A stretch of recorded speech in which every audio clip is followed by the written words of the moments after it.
Hi everyone, this is Veronica. आज का topic हमारा मणिपुर की वायलेंस पे है। ऑल्दो इसमें आपको इन्फॉर्मेशन भी मिलेगी और एग्जाम के लिए कुछ रेलेवेंट पॉइंट्स भी मिलेंगे जो मैं आपको हाईलाइट करूंगी कि आपको जानना बहुत ज़रूरी है। अभी रिसेंटली आपने देखा होगा कि मणिपुर में चूराचांदपुर, जहाँ पे वहाँ के सीएम एन बीरेन सिंह ने रिसेंटली विजिट किया और एक जिम इनागोरेट किया और उसके बाद हमने वहाँ पे बहुत सारा वायलेंस देखा। अब इसके पीछे क्या कारण है ये हम जानेंगे और यहाँ पे बहुत इंपॉर्टेंट है जानना इन्वायरमेंट के एंगल से। और आगे शुरू करने से पहले मैं आपको जो बताऊंगी कि आपने सुना होगा प्रोटेक्टेड फॉरेस्ट, रिजर्व्ड फॉरेस्ट। तो हम क्यों प्रोटेक्ट करते हैं फॉरेस्ट को, क्यों कंजर्व करते हैं? क्योंकि हमें लगता है कि कोई एक पर्टिकुलर एरिया में बहुत ज़्यादा इंक्रोचमेंट हो रही है, वहाँ की बायोडाइवर्सिटी जो है लगातार कम होती जा रही है और हम इन सब स्पीशीज़ को, बायोडाइवर्सिटी में क्या है, सब स्पीशीज़ आते हैं, चाहे एनिमल हैं चाहे प्लांट्स हैं, उनको हमको प्रोटेक्ट करना है। तो जब हम किसी एरिया को प्रोटेक्टेड एरिया घोषित करते हैं, फॉर एग्जाम्पल नेशनल पार्क घोषित कर दिया, सेंचुरी घोषित कर दिया, रिजर्व्ड फॉरेस्ट घोषित कर दिया, तो ये सब चीजें अलग अलग रूल्स के साथ आती हैं कि जब कोई प्रोटेक्टेड एरिया है वहां पे ह्यूमन एक्टिविटी कितनी अलाउड होगी। ये इन्फॉर्मेशन मैं आपको क्यों बता रही हूँ, जब हम ये पूरा मसला डिस्कस करेंगे तो आप वहां पे इसको कनेक्ट कर पाएंगे।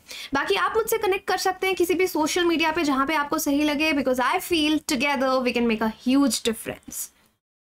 तो चलिए पहले देखते हैं कि वायलेंस वहां पे क्यों हुआ। मणिपुर का ये याद रखिए, the district is Churachandpur. Sunday 30 अप्रैल की बात है। पहले वायलेंस हुआ, फिर वापस चीजें ठीक हो ही रही थी कि फिर से एक जिम पे अटैक हो गया। जिम जो है वो वहाँ के चीफ मिनिस्टर ने थोड़े दिन पहले ही इनागोरेट किया था और अब वो फिर से अपनी एक रैली के लिए वहाँ पे आने वाले थे और लोगों ने वहाँ पे आग भी लगा दी। तो आप प्रिंट मीडिया में इस तरह का न्यूज़ देखा होगा, मणिपुर चीफ मिनिस्टर। तो ये फैक्चुअल इन्फॉर्मेशन भी आपको ही मिलती है कि मणिपुर के चीफ मिनिस्टर कौन है, एन बीरेन सिंह। तो वहाँ पे जहाँ पे आने वाले थे रैली के लिए, वहाँ पे the venue was set on fire. फिर जब ऐसा होता है, इतना वायलेंस होता है, तो गवर्नमेंट जो स्टेट अथॉरिटीज हैं कुछ ना कुछ एक्शन लेंगी। तो भाई सेक्शन 144 लगा दिया। तो ये आपके लिए एग्जाम के लिए इंपॉर्टेंट हो जाता है कि व्हाट इज सेक्शन 144। तो देखिए कभी कंफ्यूज मत होना, एक हमारा आईपीसी होता है, इंडियन पेनल कोड, और एक होता है सीआरपीसी। तो जब आप पॉलिटी पढ़ते होंगे लक्ष्मीकांत से अच्छे से वीडियोस देख के जिन भी टीचर्स के, तो इन चीज़ों में डिफरेंसेस आपको आने चाहिए। तो सेक्शन 144 की जब हम बात करते हैं, ये code of criminal procedure CrPC का है, जिसमें सेक्शन 144 में क्या होता है कि 4 से ज्यादा लोग एक एरिया में खड़े नहीं हो सकते, otherwise they will be arrested. तो नाइट कर्फ्यू भी वहां पे लगा दिया गया, स्पेशली चूराचांदपुर के कौन से एरिया में, लामका टाउन में, जहां पे जिसको एपिसेंटर इस वायलेंस का माना जा रहा था। और कहीं पे भी अगर आप देखेंगे, देखो जब आप यूपीएससी की तैयारी करते हो वहां पे केस स्टडीज भी आती हैं। तो जो हम इस तरह के टॉपिक्स डिस्कस करते हैं तो आपको मालूम चलेगा कि कल को आप आईएएस बन गए, आप वहाँ पे डीएम हैं, सपोज चूराचांदपुर के अभी आप डीएम होते या वहाँ के एसएसपी होते, आप आईपीएस होते, तो आप क्या एक्शन लेते जब वहाँ पे इस तरह की कोई घटना होती। तो ये केस स्टडीज एथिक्स में आपको आती हैं। तो यहाँ पे देखिए कि इन्होंने क्या किया, तो आप यहाँ पे केस स्टडी में देख सकते हैं कि सेक्शन 144 लगाया गया, नाइट कर्फ्यू लगाया गया।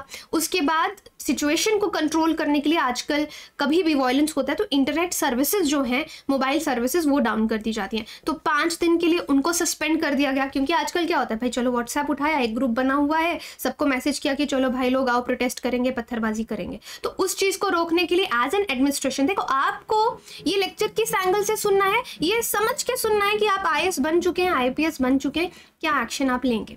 तो ये तीसरी चीज आपके सामने आती है कि आप मोबाइल इंटरनेट सर्विसेज जो है बंद करेंगे, जैसे यहाँ पे हुआ। अब ये जो एरिया है, जो नेबरिंग डिस्ट्रिक्ट अगर आप देखेंगे इसका, फेरजौल, वो कुकी ट्राइब्स हैं। अब एग्जाम के लिए this point is again important, Kuki tribes, क्योंकि ट्राइबल और ट्राइब्स पे सवाल यूपीएससी प्रीलिम्स में पूछती है। तो यहाँ पे कुकी ट्राइब्स के बारे में मेंशन हुआ है, so do research about it. ये कहाँ की है, तो मणिपुर में आप देखिए इस डिस्ट्रिक्ट में ये कुकी ट्राइब्स, काफ़ी लोग इस ट्राइबल कम्युनिटी से बिलोंग करते हैं। सो खैर ये सब मैं आपको स्टोरी के साथ साथ एग्जाम के लिए जो इंपॉर्टेंट पॉइंट्स हैं वो भी बताती जा रही हूँ। तो आप देखेंगे यहाँ पे जो पूरा मुद्दा है वो किस किस के बीच में यहाँ पे कॉन्फ्लिक्ट हो गया, कुकी ट्राइबल बॉडीज और बीजेपी स्टेट गवर्नमेंट जो कि एन बीरेन सिंह जिसके सीएम हैं जो इसको चला रहे हैं। तो यहाँ पे आपको पिक्चर्स दिख रही होंगी कि किस तरह का वायलेंस यहाँ पे हुआ। फिर ये इंडियन एक्सप्रेस का आर्टिकल है कि नाइट कर्फ्यू भी लगा दिया गया। तो ये मैप पूरा आपका नॉर्थ ईस्ट का, तो आपको एकदम रटा होना चाहिए कौन सा स्टेट क्या कैपिटल, अरुणाचल प्रदेश ईटानगर, गुवाहाटी असम गुवाहाटी। तो हम मणिपुर की बात कर रहे हैं, Churachandpur somewhere south of Manipur में यहाँ पे ये डिस्ट्रिक्ट आता है। ओके, ये इसका डिस्ट्रिक्ट मैप है, तो यस ये भी मैंने डाल ही रखा है, तो देख ही लेते हैं। चूराचांदपुर इस एरिया की हम बात कर रहे हैं जहाँ पे ये पूरा वायलेंस हुआ, इस डिस्ट्रिक्ट की हम बात कर रहे हैं। अब बीरेन सिंह जी ने जो इसके यहाँ के सीएम हैं, उन्होंने इस पूरे वायलेंस के लिए बयान दिया कि ये एक इंटरनल कॉन्फ्लिक्ट है डिस्ट्रिक्ट का। ठीक है, ये चीज़ कह के उन्होंने इससे अभी फिलहाल पल्ला झाड़ा है, बट लेट्स सी वो आगे क्या बोलते हैं। तो आपको ये पूरी कहानी समझ में आई। अब ये वायलेंस किस वजह से हुआ? ठीक है, वायलेंस हो रहा है, पुलिस ने क्या एक्शन लिया हमको समझ में आया। वायलेंस क्यों हो रहा है? अब मैंने कहा कुकी ट्राइब के लोग हैं, ये ट्राइबल कम्युनिटी के बीच में और गवर्नमेंट के बीच में प्रॉब्लम हो रही है। नाउ रिमेंबर, एग्जाम के लिए इंपॉर्टेंट है, indigenous tribal leaders forum ITLF जो कि चूराचांदपुर डिस्ट्रिक्ट बेस्ड है, इन्होंने 8 घंटे का शटडाउन घोषित किया था क्योंकि ये गवर्नमेंट के खिलाफ प्रोटेस्ट कर रहे थे। क्योंकि गवर्नमेंट ने कुछ समय पहले एक लैंड सर्वे किया। आप देखते हैं कि सर्वेज होते रहते हैं हमेशा, कभी डिलिमिटेशन के लिए हो रहा है, कभी कुछ भी सर्वेज हो रहे हैं, क्योंकि सर्वेज के बेसिस पे ही पॉलिसीज बनती हैं।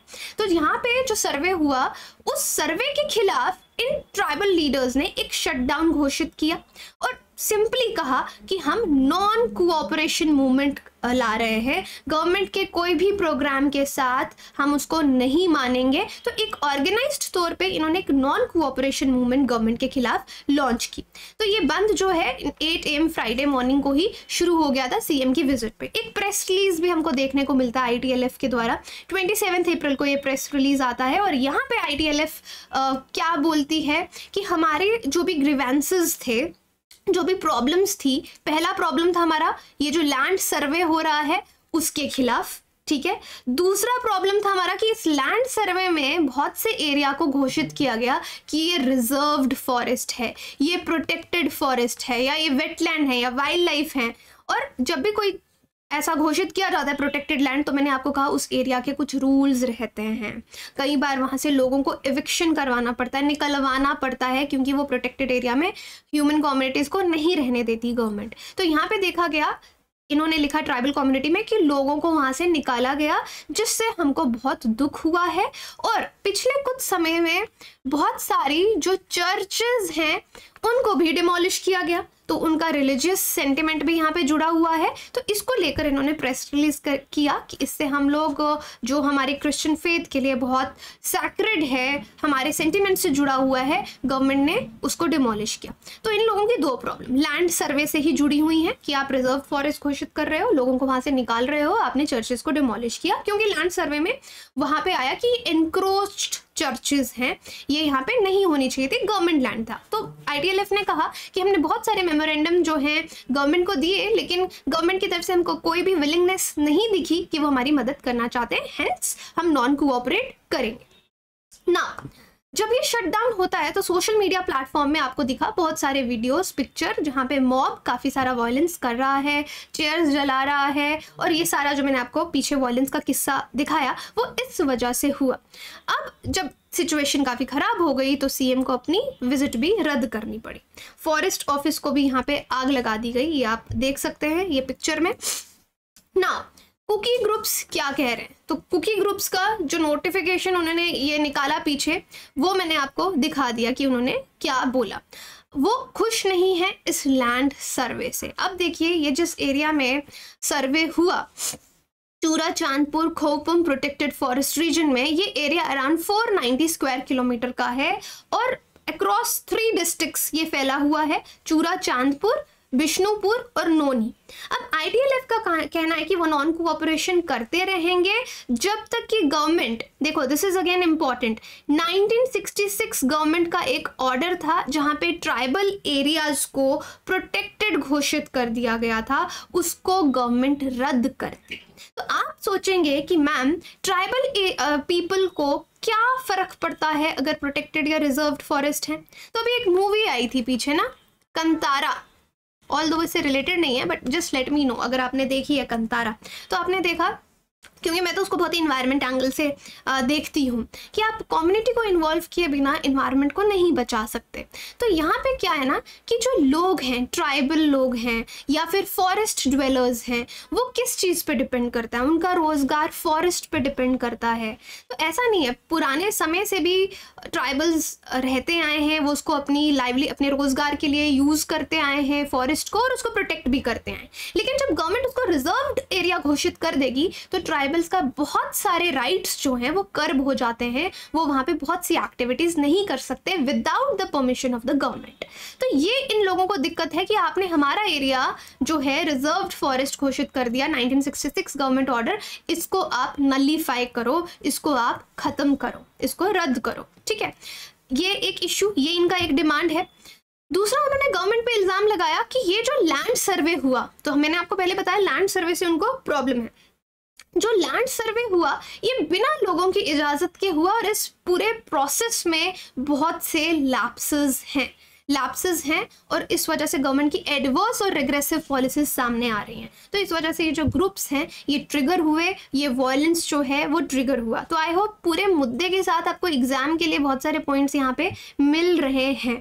तो ये जो विलेज है यहाँ पे उन काफ़ी सारे विलेजर्स को वहाँ से निकाला गया। अब नॉर्मली आप भी सोच के देखिए लोगों का आक्रोश कि आप जिस घर में रह रहे हैं इतने सालों से, बचपन से आपने वहाँ पे पढ़ाई की है, आपके सेंटिमेंट्स आपके घर से जुड़े हैं ना, सडनली अगर कोई आता है बोलता है नहीं नहीं आपको ये घर खाली करना है, चलो चलो निकलो, आपको दूसरी जगह लेके जाएंगे, how do you feel, how will you feel, आपको कैसी फीलिंग आएगी। तो इस वजह से देखो अब यहाँ पे क्या है कि एक बैलेंस अप्रोच लेके चलना पड़ेगा गवर्नमेंट को, कि अगर आप किसी को निकाल रहे हो तो मेक श्योर उनको कॉम्पनसेशन मिले, उनको दूसरी जगह पे घर मिले ना, जैसा भी लॉ में लिखा होगा उसी तरह से चीज़ें होंगी, but you can understand the sentiments of the people here.